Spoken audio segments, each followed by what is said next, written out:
Seja bem-vindo à AFAGO. Aqui a gente te ensina como se manter atualizado em ginecologia e obstetrícia, mesmo que você tenha pouco tempo para estudar. Eu sou o Jader Burtê e hoje eu tô aqui com a Mariana Lupchinski. Seja bem-vinda, Mari. Obrigada. E hoje nós vamos falar sobre um tema nosso bem corriqueiro, né, do dia a dia, que é puerpério, né? Então, assim, vamos falar um pouquinho sobre a assistência ao puerpério, quais são, né, as condições mais comuns, mais frequentes. Então, o que nós, né, como GOs, precisamos estar atentos, né, em relação ao puerpério, em relação à assistência, né, às nossas pacientes. É um tema tão corriqueiro, assim, que às vezes a gente não dá tanto valor, né? Também o valor que tem que ser dado, assim, a gente acompanha tão de perto aquela paciente no pré-natal e aí depois que nasce o nenê parece que a paciente Parece que acabou. largada, assim, né? acabou, deu, né? E não é, e né? é Tem um muita momento coisa, muito né? difícil, né, pra paciente, então...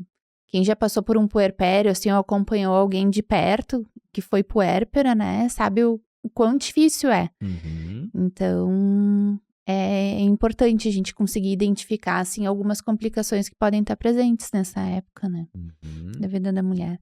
A definição, então, assim, ocorrem grandes transformações, né? Hormonais, físicas e emocionais mesmo da vida da mulher. É uma coisa que a gente passa a ser outra, né? A gente é uma transformação. É um período de transição, assim, na verdade, da mulher que tu foi antes, da mulher que tu vai ser depois, né? Porque... tu pode ter complicações físicas, pode ter complicações da amamentação, pode ter ali alguma coisa depressiva, né? Algum desajuste, assim. Então, é um momento realmente muito complexo, né? E complicações graves podem acontecer nesse período também de puerpério, que é importante a gente reconhecer precocemente para conseguir proporcionar o melhor tratamento para esse paciente, né? No pós-parto, assim, né, o período mais que define, então, o puerpério. Período de pós-parto imediato, ali, depois da dequitação, até mais ou menos 6 a 8 semanas, depois do nascimento desse bebê, a gente considera o puerpério, né?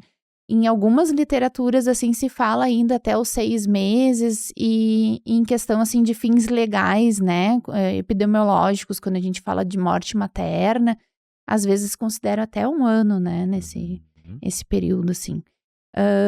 Então, a OMS considera mais ou menos 42 dias, né, que bate nessas 6 a 8 semanas mesmo. Isso, perfeito. Isso é a definição da OMS, né? Mas achei super legal que tu pontuou, né? Que, na verdade, todas as alterações biopsicossociais, né? Elas seguem, né? Sim. Não é assim, 42 dias e deu, acabou, né? Não é, né? É por definição técnica 42 dias. Mas todo o contexto, né? Ele segue, né? Ele persiste aí, né? Às vezes é isso aí, por 1 ano, né? Sim, porque tem o esgotamento físico, né? Tem todas as modificações físicas do corpo da mulher que vão retornar ao estado pré-gravídico, né? Como que ela vai lidar com esse novo contexto, assim, né? De ter um bebê em casa, então as fases do bebê para acompanhar também. E não acaba nunca, né? Tu tá sempre numa fase nova e tentando te adaptar. Então, e, na verdade, é um impacta período no maior. contexto, não só no contexto físico, né? Mas também no contexto da vida de trabalho, Exato. laboral, né? Então, assim, tudo acaba modificando, né? Acaba tendo impacto. Por isso que, do ponto de vista prático, a gente considera todo esse tempo, né? Mas para quem vai prestar prova, enfim, tem que seguir, né? Assim, se for perguntado do ponto de vista bem pragmático, assim, a definição em dias, né? São esses 42 dias. Exatamente. Quando a gente fala sobre as fases do puerpério, né? Então, quais são as definições, né, das fases do puerpério? O que a gente pode pontuar em relação a isso? Basicamente, assim, são 3 fases, né? A imediata, a tardia e a remota. Então, assim, imediato a gente considera ali até o 10º dia pós-parto, né? Parto vaginal ou cesariana. Tardio a gente considera do 11º dia ao 42º, né? Esses 42 dias. E remoto, então, vai ter essa consideração até 6 meses e, dependendo da literatura, até um pouco mais, né? Então, o puerpério imediato até o 10º dia, a gente vai ter uma modificação, uma involução uterina muito rápida, né? Então, no primeiro dia de puerpério, a gente tem a palpação uterina, assim, na altura da cicatriz umbilical. No 10º dia, em geral, não é mais pra gente sentir, né? Conseguir sentir, palpar esse útero. Então, a gente tem um retorno muito rápido à situação pré-gravídica, né? Desse útero. Tem a questão também de eliminação dos lóquios, né? Que a gente diz, os lóquios fisiológicos. Então, a gente tem essa eliminação de coágulos, né? Que os lóquios vão ficando cada vez mais escassos, mais claros.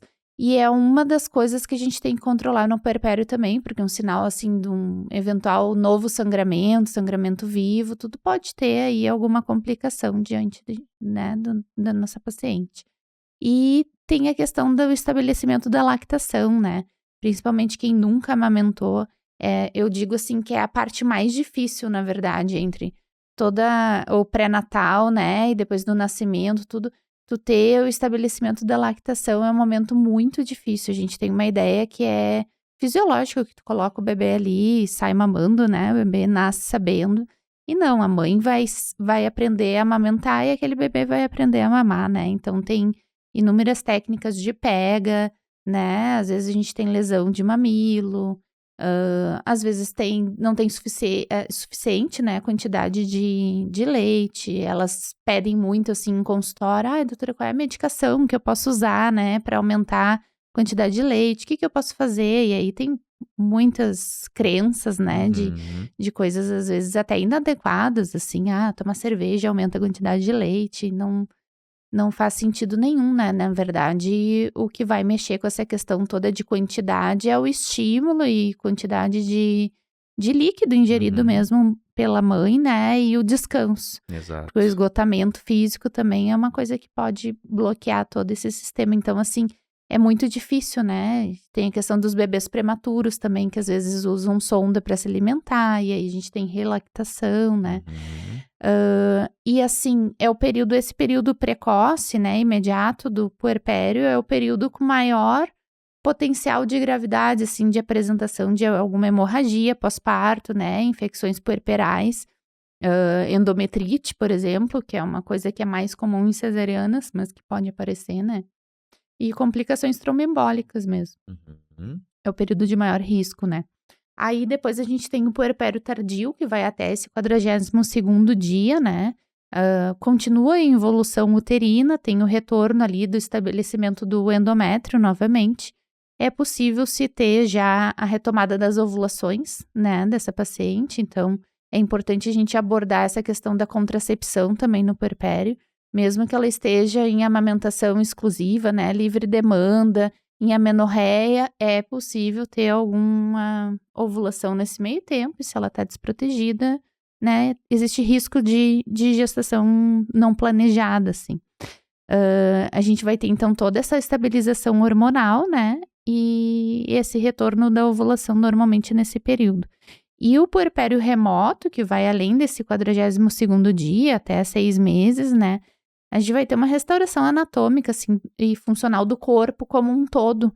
Então, é o momento que a mama ali vai ter um pouquinho mais de regressão, né? Vai se adequar à quantidade de produção com a demanda que tu tem de leite, adaptação emocional, né? Que a paciente termina entendendo melhor a situação e conseguindo manejar melhor, assim, né? Conseguindo enxergar mais. Parece que imediatamente, assim, a gente tem, depois eu vou conversar sobre o blues puerperal, né, algumas quadros, assim, de depressão pós-parto também. Então, é o período que vai se reestabelecer, né, a saúde materna como um todo. Perfeito. E quando a gente fala sobre a involução uterina, né, como é que acontece do ponto de vista fisiológico, né? Como que acontece fisiologicamente a involução uterina, né, no período do puerpério? A involução, assim, a maior involução que se tem é até o 10º dia, né? Então, aquela questão que eu comentei antes de palpação uterina, que a gente vai palpar um útero contraído, né? No primeiro dia pós-parto, a gente vai palpar esse útero na altura da cicatriz umbilical. Depois, no 10º dia, já não é mais para se palpar esse útero, né, o normal, assim, o fisiológico do puerpério. A gente tem a eliminação dos lóquios também, que são esses coágulos, né, de formação intrauterina que vão se exteriorizando e tem que sair, né.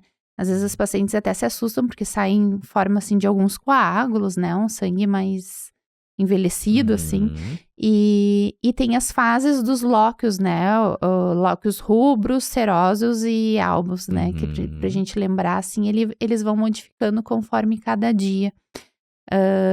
E assim, um sinal, por exemplo, se ela tem um restabelecimento de algum sangramento mais vivo, é importante sempre alertar essa paciente para avisar o seu obstetra, né? E consultar e avaliar numa emergência obstétrica, porque pode ser um sinal de involução uterina. E essa involução pode ter alguma causa até infecciosa, né? Então, são algumas questões assim de avaliação do fisiológico, que sai do fisiológico que a gente pode detectar alguma complicação. Uhum, perfeito, joia. Acho que é importante, né? E essa questão dos lóquios também é importante a gente lembrar dessa sequência, né? Uhum. Não só para a vida, mas quem vai também fazer prova, né? É importante lembrar, né? Que isso é uma das coisas que costuma ser bastante perguntado, Uhum. né? Nessa involução uterina fisiológica, né? Essa sequência aí da evolução dos lóquios. Bem legal, bem bacana, Mari. Acho que ficou bem pontuado.